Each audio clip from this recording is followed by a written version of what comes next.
Bismillahirrahmanirrahim. Assalamualaikum warahmatullahi wabarakatuh. Ketemu lagi anak sekalian dengan Ibu Pipin, Sophia. Ya, kali ini kita belajar masih tema 7, yaitu peristiwa dalam kehidupan. Dan subtemanya adalah subtema 1, yaitu peristiwa kebangsaan masa penjajahan. Coba Bu Guru mau tanya, masa penjajahan itu peristiwa yang menyenangkan atau menyedihkan? Tepat sekali, kalian menjawab adalah itu peristiwa yang menyedihkan. Ya, kali ini kita akan belajar dengan pembelajaran 5 dan 6 ya. Baik anak sekalian, kita mulai. Yang pertama adalah muatan bahasa Indonesia. Muatan pelajaran bahasa Indonesia, kita mulai. Naskah yang kita baca atau teks yang kita baca itu adalah naskah narasi sejarah. Ya, sifatnya naskah narasi sejarah ya, teksnya teks narasi sejarah. Nah, apa itu naskah narasi sejarah atau teks narasi sejarah? Ini adalah ya, naskah narasi sejarah adalah teks yang berisi tentang cerita peristiwa sejarah yang terjadi pada masa lampau, ya masa lalu. Ya, seperti tadi kita ambil contoh adalah penjajahan terhadap bangsa Indonesia oleh bangsa-bangsa yang telah menjajah Indonesia, ya.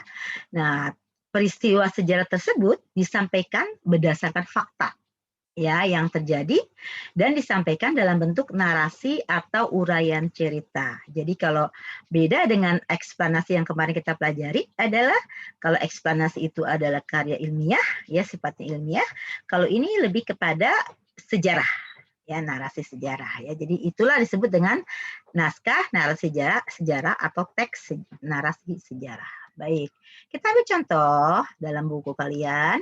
Kita lihat ada narasi teks narasi apa namanya narasi sejarah ini ya. Teks narasi sejarah ini atau teks narasi sejarah ini adalah dampak peristiwa Sumpah Pemuda tahun 1928. Pada tanggal 28 Oktober 1928, suatu tekad yang sangat penting bagi penguatan konsep wawasan kebangsaan Indonesia telah diikrarkan. Ikrar tersebut merupakan modal yang sangat berharga bagi terbentuknya negara kesatuan. Tekad untuk bersatu dan mengesampingkan alasan-alasan kedaerahan, kesukuan, keturunan, keagamaan, dan golongan. Namun, persatuan itu tetap dalam kerangka saling menghormati dan menghargai perbedaan-perbedaan yang ada. Ya, kesemuanya bersatu padu dan melebur dalam ikrar Sumpah Pemuda. Sejak peristiwa Sumpah Pemuda tahun 1928, dunia dikejutkan oleh kemampuan dan kebulatan tekad bangsa Indonesia untuk bersatu padu dalam sebuah ikatan kebangsaan. Pengaruhnya pun sangat besar bagi organisasi pergerakan. Organisasi-organisasi politik yang lahir setelah peristiwa Sumpah Pemuda semuanya memakai kata Indonesia dalam namanya. Begitupun dengan organisasi yang masih bersifat kedaerahan, mulai memproses untuk bersatu dan dalam satu wadah, yaitu Organisasi Indonesia Muda. Adapun tujuannya adalah untuk mempererat tali persaudaraan segenap pemuda yang berbangsa, berbahasa, dan bertanah air Indonesia.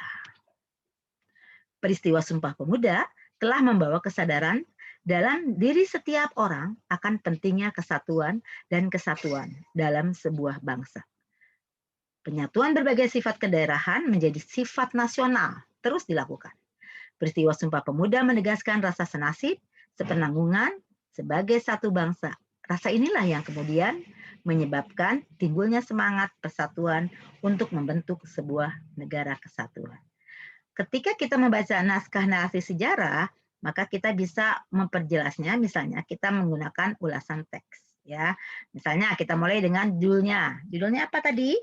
Dampak peristiwa Sumpah Pemuda. Betul. Kemudian kita lihat lagi, bagian yang paling menarik mana? Oh ya, boleh. Yang paling menarik misalnya setelah peristiwa Sumpah Pemuda, maka semua organisasi menggunakan nama Indonesia untuk satu kesatuan. Atau kita lihat lagi misalnya informasi pentingnya apa? Bisa kita katakan dengan peristiwa Sumpah Pemuda, maka persatuan dan kesatuan sudah mulai terasa dalam pergerakan. Ya, itu contoh dari naskah narasi sejarah. Baik, kita sekarang lanjutkan dampak peristiwa Sumpah Pemuda dari pengajaran atau pelajaran muatannya PKN. Baik ya, Nak ya. Dari kita lihat ada tiga hal yang bisa kita ambil bahwa dampak peristiwa Sumpah Pemuda itu yang kita rasakan yaitu yang pertama, sejak peristiwa Sumpah Pemuda 1928 timbul kebulatan tekad bangsa Indonesia untuk bersatu padu dalam sebuah ikatan kebangsaan. Baik ya. Yang kedua, peristiwa Sumpah Pemuda 1928 berpengaruh sangat besar bagi organisasi pergerakan. Dan yang ketiga adalah peristiwa Sumpah Pemuda menegaskan rasa senasib, sepenanggungan sebagai satu bangsa. Itulah dampak dari peristiwa Sumpah Pemuda yang begitu dahsyat ya. Baik, sekarang kita akan lihat ya, ada sebuah pepatah yang mengatakan bersatu kita teguh, bercerai kita runtuh. Kita lihat ya Nak ya, apa maksudnya? Gini, dengan mempelajari sejarah perjuangan bangsa melawan penjajah, khususnya peristiwa Sumpah Pemuda, banyak pelajaran yang kita petik. Kita menjadi tahu bahwa persatuan dan kesatuan memiliki arti penting dalam kehidupan berbangsa dan bernegara ya. Kemudian kita juga ketahui berbagai perlawanan yang bersifat kedaerahan selalu saja gagal dalam mengusir penjajah. Bangsa kita pun mudah diadu domba oleh bangsa lain. Kemudian kita ketahui dengan demikian tepat kiranya pepatah yang berkata bersatu kita teguh, bercerai kita runtuh. Persatuan dan kesatuan dapat kita wujudkan dengan membina kerukunan di rumah, di sekolah, dan di masyarakat. Selain itu, pola hidup gotong royong juga harus senantiasa dilakukan oleh masyarakat. Bersatu kita teguh, bercerai kita runtuh. Ya, baik. Sekarang kita akan lihat ya Nak. Selain para pemuda yang berjuang ya yang bertekad untuk bersatu dalam melawan penjajah itu, ada juga Kongres Perempuan Indonesia ya. Kongres itu ya semacam rapat-rapat besar begitu ya untuk apa? Untuk mempersatukan perempuan Indonesia. Ini kita perhatikan ya Nak ya. Baik. Kongres Perempuan Indonesia berlangsung 3 kali ya. Oke. Pada tanggal 22 Agustus 1928 di Yogyakarta diselenggarakan Kongres Perempuan Indonesia pertama. Oke.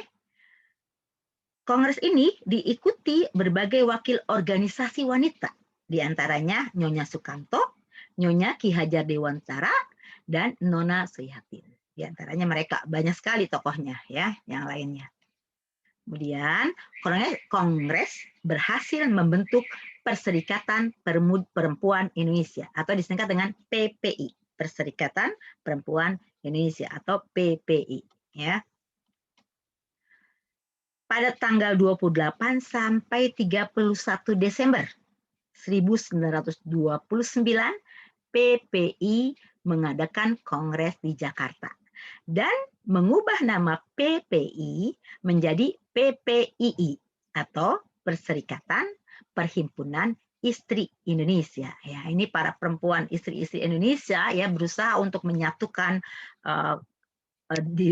seluruh organisasi-organisasi yang ada, kemudian membentuk Perserikatan Perhimpunan Istri Indonesia untuk apa? Untuk melawan penjajah. Baik, ya. Tanggal 20 sampai 24 Juli 1935 diadakan Kongres Perempuan Indonesia kedua ya di Jakarta. Dipimpin oleh siapa? Oleh Nyonya Sri Mangunsarkoro. Kongres tersebut membahas masalah apa? Perburuan perempuan, pemberantasan buta huruf, dan perkawinan. Ya. Kemudian Kongres Perempuan ketiga ya berlangsung di Bandung tanggal 23 sampai 28 Juli tahun 1938. Dipimpin oleh Nyonya Emma Puradiraja. Membicarakan hak pilih dan dipilih bagi wanita di badan perwakilan ya, kalau sekarang namanya DPR MPR ya atau DPD itu ya. Kemudian dalam kongres tersebut disetujui rencana undang-undang ya RUU dengan tentang perkawinan modern yang disusun oleh Nyonya Maria Ulfa dan disepakati tanggal lahir PPI 22 Desember sebagai Hari Ibu atau kita sebut Mother's Day ya, Hari Ibu. Jadi merupakan kesepakatan di Kongres ketiga ya untuk menjadikan tanggal 22 Desember itu sebagai peringatan Hari Ibu. Oke. Kita sekarang masuk ke muatan pembelajaran IPA. Ya, kita masih ingat ada perubahan wujud ya, benda. Ingat benda itu ada berapa macam yang kita lihat wujudnya? Betul, ada benda gas, benda padat, dan benda cair. Nah, ini juga kalian sudah mempelajarinya kemarin ya, yaitu perubahan dari benda padat ke gas namanya menyublim, perubahan benda cair ke gas namanya menguap, perubahan benda padat ke cair namanya mencair. Perubahan benda gas ke padat namanya mengkristal. Perubahan benda gas ke cair namanya mengembun. Dan perubahan benda cair ke padat namanya membeku. Ya, yang tanda merah itu merupakan memerlukan kalor dan yang tanda putih panah putih itu melepaskan kalor. Oke, itu kita sudah pelajari kemarin. Sekarang kita lanjutkan. Yang akan kita pelajari di sini adalah beberapa perubahan wujud ya. Ya, diantaranya ini. Satu ya, yang pertama kita pelajari adalah mengembun. Tadi mengembun apa? Betul, peristiwa perubahan wujud gas menjadi cair. Dari gas menjadi cair. Misalnya bagaimana?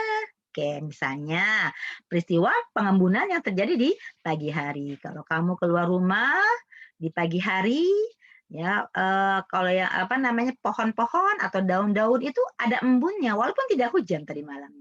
Nah, itu adalah embun dan itu merupakan peristiwa mengembun. Ya, wujud gas menjadi cair. Ya, peristiwa mengembun ini terjadi karena uap air. Ya, uap air itu adalah gas ya dalam udara menyentuh permukaan seperti permukaan daun atau permukaan yang lainnya atau misalnya mobil kalian ya taruh di luar gitu ya di luar di garasi tapi di luar maka bisa mengembun seperti itu atau kalau mau jalan juga bisa seperti itu ya. Nah ini misalnya kita lihat ya lihat nih lihat kita perhatikan di sini ya nih ini titik-titik embun ini ya ini adalah titik-titik embun di mana titik-titik embun ini merupakan proses mengembun. Tadinya adalah uap air menyentuh dedaunan di malam hari, biasanya di apa namanya di tempat dingin ya, dan atau di udara malam dan membentuk butiran-butiran ini cair yang disebut dengan pengembunnya ya nak ya. Begitu juga misalnya kalau kamu menaruh es ya, batu es di dalam gelas, kalau lebih kelihatan di gelas bening misalnya ya, atau gelas lah ya, gelas apapun bisa ya. Kemudian kita diamkan beberapa saat maka akan terjadi pengembunan. Di sini ada titik-titik airnya ya di luar ini. Begitu juga misalnya yang punya kendaraan mobil misalnya ya, kamu jalan keluar, kalau misalnya pas tidak pakai AC aja, maka akan membentuk tuh ya uap-uap seperti itu di sini ya, apa namanya embun di sini. Nah ini adalah merupakan peristiwa mengembun. Oke, baik. Sekarang ada lagi yaitu peristiwa menyublim. Ya, peristiwa menyublim apa? Oke, ada yang tahu? Baik, ya menyublim merupakan peristiwa berubahnya wujud zat padat menjadi gas. Kita ulang ya nak ya.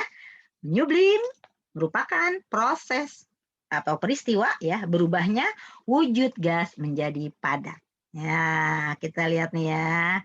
Ini sebenarnya bukan kapur gelap, ini kapur barus ya, ini kapur barus. Contohnya ya, kita perhatikan.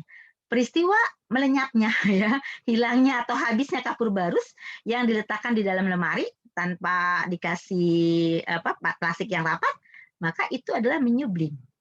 Ya, menyublim. Jadi kalau kalian misalnya di kamar mandi ada kapur barus, ada kamper ya, kalau kita sebut kamper sekarang, bulatannya kita buka, kemudian kita gantung, itu lama-lama habis.